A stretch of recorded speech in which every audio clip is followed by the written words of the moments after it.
tentando esclarecer a sua situação jurídica dessa candidatura, né? O senhor foi condenado pelo Tribunal Regional Eleitoral de São Paulo por abuso de poder econômico, uso indevido dos meios de comunicação e captação ilícita de recursos na campanha de 2024, a campanha a prefeito aqui em São Paulo. Isso incluiu aquela questão dos campeonatos de cotes e tudo mais. O senhor estava inelegível até 2032 e conseguiu agora, através de uma liminar, registrar sua candidatura. Qual é a situação atual? Qual é o status jurídico da sua candidatura e quais podem ser os próximos passos em relação a isso? Eu fiquei 5 anos na Academia de Direito. Eu jamais faria algo que me passasse perto de me tornar inelegível. Existe uma pressão política muito forte, o Brasil está debaixo de um sistema de exceção. Eu confio que existem muitos bons juízes e justos nesse país. A primeira ação ela foi revertida, a segunda ficou 4-3, então por causa de um voto, eu já não voltei no ano passado. Nós entramos com o RESP e eu percebi uma movimentação estranha de alguns políticos, né, usando força política mesmo para me manter inelegível. Relatos desses políticos é que eles não conseguem me controlar. Infelizmente, o Brasil ele é liderado por marionetes, né, por pessoas que na expressão correta do brasileiro, ele tem um rabo preso com alguma coisa. Eu não tenho com ninguém, não tenho um contrato público, nunca toquei em dinheiro público. Vou fazer essa campanha sem nenhum real de dinheiro público, sem nenhum apadrinhamento político, sem nenhuma coligação. Mas hoje você depende o quê? Do TSE confirmar essa decisão? Na verdade, eu dependo de Deus e uma caneta de um homem justo, ou de uma mulher justa que aparecer pelo caminho. Então, eu acredito que tem muitos ainda, né? São 15 mil juízes no Brasil, mas a gente está num estado de... Depois que houve a descondenação do atual presidente da República, né, a moral do Brasil caiu muito. Então, eu vejo que tem muita gente militando para que eu não esteja aqui. Tem gente falando que alguém mandou eu vim para responder um chamado. Mas a resposta é simples, o DRAP não sobe se eu estiver inabilitado. Todas as minhas certidões estão ok. O que existe é uma discussão no TRE. Então, o primeiro juiz, ele condenou, e essa condenação, ela subiu para o TRE. Agora, hoje é segunda-feira, nós vamos entrar com um recurso. Isso pode vir a dar uma liminar e depois discutir depois da eleição. Se caso o TRE não fizer isso, vai subir para o Tribunal Superior Eleitoral. De toda forma, eu tenho paz em relação a isso, que em matéria de direito não faz o mínimo sentido a condenação. E tive esse momento com o Fernando Collor de Mello. Fui na casa do José Sarney e fui conhecer, né? Não tive a chance de conhecer o Fernando Henrique, ele estava acamado. E fui atrás, né? Já conheço e tenho acesso. Tinha, né? Agora, temporariamente, o Bolsonaro está sem acesso. Mas o Fernando Collor de Mello falou para mim que foi ele que derrubou a candidatura do senador Abravanel, Silvio Santos. Eu fico pensando no Brasil, eu quero te fazer uma pergunta, você que está assistindo. Você imagina a rota que o Brasil teria tido se um empreendedor livre, como o senador Abravanel, conhecido como Silvio Santos, tivesse liderado o Brasil? Esses caras não deixam ninguém que tem a mentalidade de prosperidade, de empresarização, a mentalidade de sabedoria, né, de governo, de riqueza. É por isso que esse país está à destruição. Eu só entrei nisso aqui para recuperar a dignidade desse povo. Então, se o Fernando falou isso, tem um presidente de um grande partido do centro que falou para mim agora, esse ano, que fez de tudo para derrubar minha candidatura em 2024. Falou rindo. Aí ele falou, o que é que você arrumou que a gente não dava conta de derrubar? Se me apertar demais, eu falo quem é. É um partido gigantesco. E esse presidente desse partido falou com todas essas palavras. Resumindo, essa tentativa é para que pessoas que não são manipuláveis estejam longe da política. Se eu contar a perseguição que eu tenho sofrido em todos os meus negócios, na minha vida, daquela campanha eu recebi 257 processos. Ou seja, qualquer ser humano normal, depois de receber 257 processos, vai fazer o quê? Vai sumir. E eu tô lá comendo todos eles com farinha, só para ter a chance de servir. Se vai ganhar a eleição ou não, isso é outra conversa. Eu quero estar aqui para te mostrar. Existe sempre um teatro das tesouras e as marionetes estão a postos e eles já sabem quem é que vai fazer. Só que quando a gente entra no meio disso, tem um pavor, porque, como dizem os canalhas na política, né, nesse sistema que foi engendrado aqui no país, e você está apoiando isso, você que está assistindo. Eles fazem vocês brigarem uns com os outros, enquanto isso a gente esquece de um país inteiro. Sua candidatura que chegou surpreendendo. Ela chega no final do segundo tempo e todo mundo se surpreende. Temos mais um concorrendo. O patrimônio declarado também pegou todo mundo de surpresa, 7 bilhões. Depois você emitiu uma correção, queria que você explicasse. Pegou também de surpresa. E até dou uma sugestão para o Nunes Marques, que é o ministro do TSE. A minha pegou de surpresa. A candidata do pessoal que tem um Toyota de 35 milhões de reais, ninguém pegou de surpresa. A candidata do pessoal que tem 2 bilhões e uma linha de um Toyota de 35 milhões dela, ninguém está surpreendido. Mas a minha sempre vai surpreender. Né? Qual foi o erro, de fato? O que aconteceu? É óbvio que é de digitação. Se você pegar o ChatGPT e perguntar qual que é os bens que o Marcelo declarou em 2024 e declarou em 2026, aponta a falha para mim, o ChatGPT vai pegar e vai te mostrar onde está. Aí a sugestão que eu dou para o TSE, humildemente, como cidadão, não, na hora de subir o DRAP, não deixe pessoas digitarem, que vai acontecer muito erro. Minha declaração de imposto de renda ela é bem extensa. E aí a sugestão é só pegar o arquivo de imposto de renda e importar. Se fizer essa importação, não há erro de digitação. Assim, não sei quem do partido acabou fazendo esse erro, mas profeticamente eu recebo. Eu acho que em breve, com os negócios e com a curva que a gente vem demonstrando de crescimento, em alguns anos a gente consegue bater esse número. Mas ela é bem menos. E eu tenho uma notícia triste para todo mundo. De 2024 para 2022, o meu imposto de renda de pessoa física caiu. Salvo engano, 20 milhões de reais. Qual que é o valor correto até hoje? 149 milhões de reais. Então vamos falar de cenário eleitoral. São 13 candidatos registrados. Que número, hein? Temos os principais, né? Lula, Flávio Bolsonaro, que estão convidados, inclusive, para vir aqui, estamos aguardando. Caiado, Zema, Renan Santos e outros. Sua análise desses candidatos, o que isso influenciou, inclusive, para você lançar a candidatura, mas queria que você falasse um pouquinho de cada um deles. 27% na pesquisa aponta que não quer nem o Lula, nem ninguém indicado pelo Bolsonaro. 27%. Eu creio que Caiado... cara, se eu falar qualquer um aqui, eu tenho que pegar no meu celular aqui para ver. Eu não vou chutar, não. Eu tive esse número. Mas coloca ele como virtual para não ficar... É só pesquisar aí que vocês vão achar. É a negativa que pessoas têm sobre um dos dois. Isso mostra que as pessoas querem viver algo novo.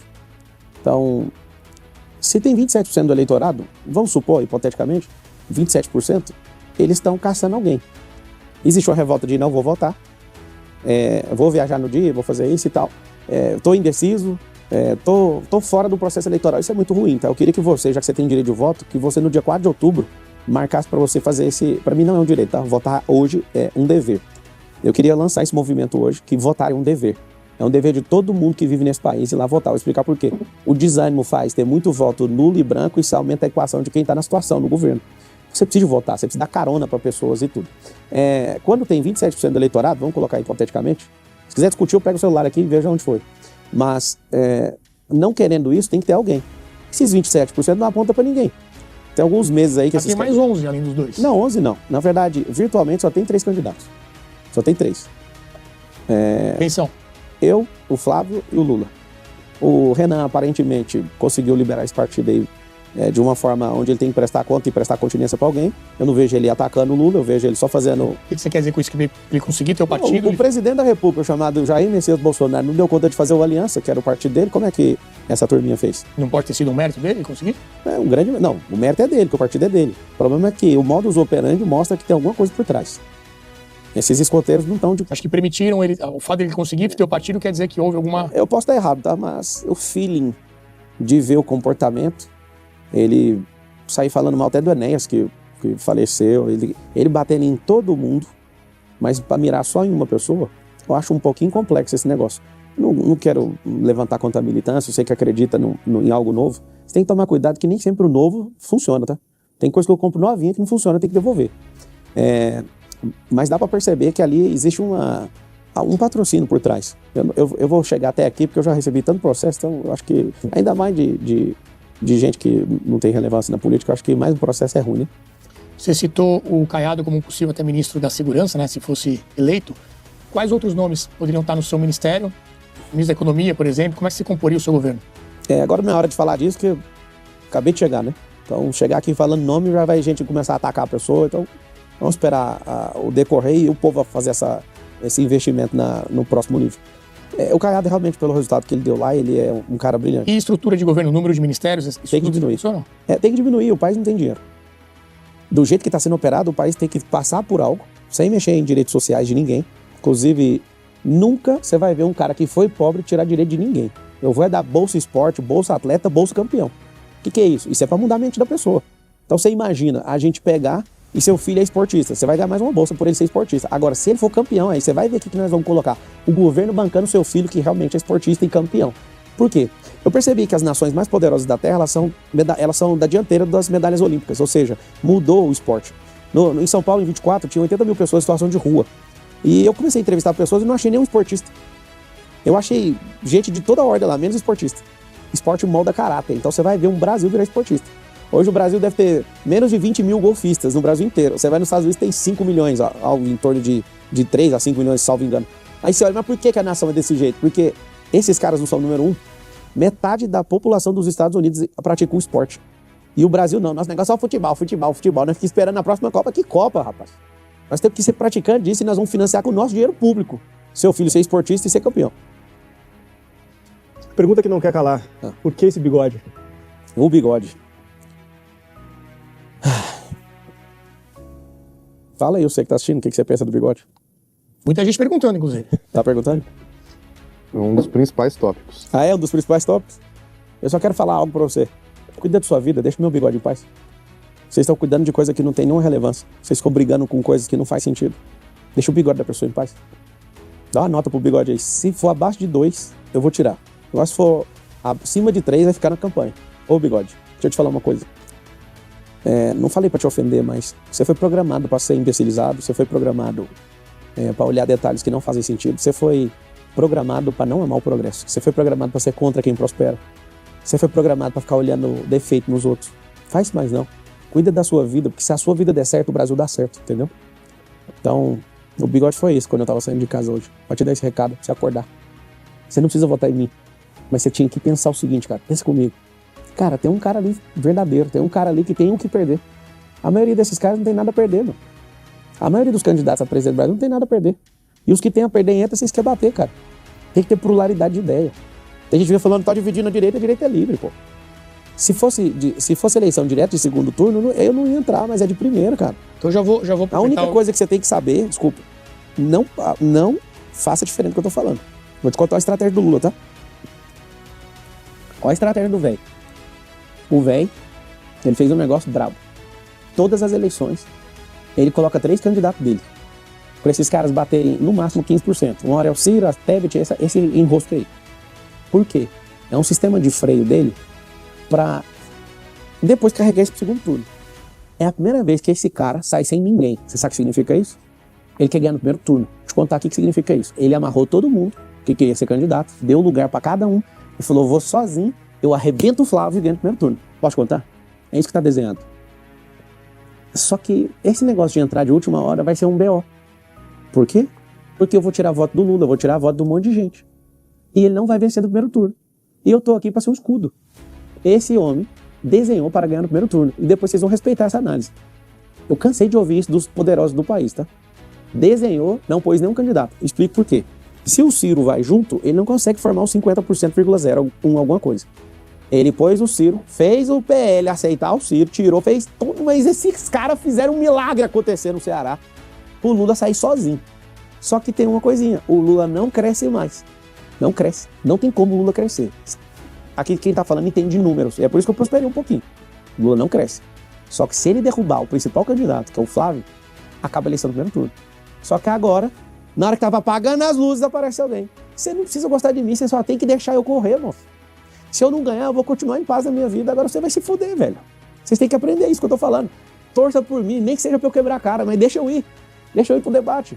Deixa eu chegar lá, pô. Deixa eu terminar o que o Enéas queria fazer e ninguém deixou. Deixa eu terminar o que o Silvio Santos queria fazer e ninguém deixou. Deixa. Me solta aí na arena. Deixa eu ir sem armadura. Me dá não que eu já tenho. Deixa eu ir com a funda.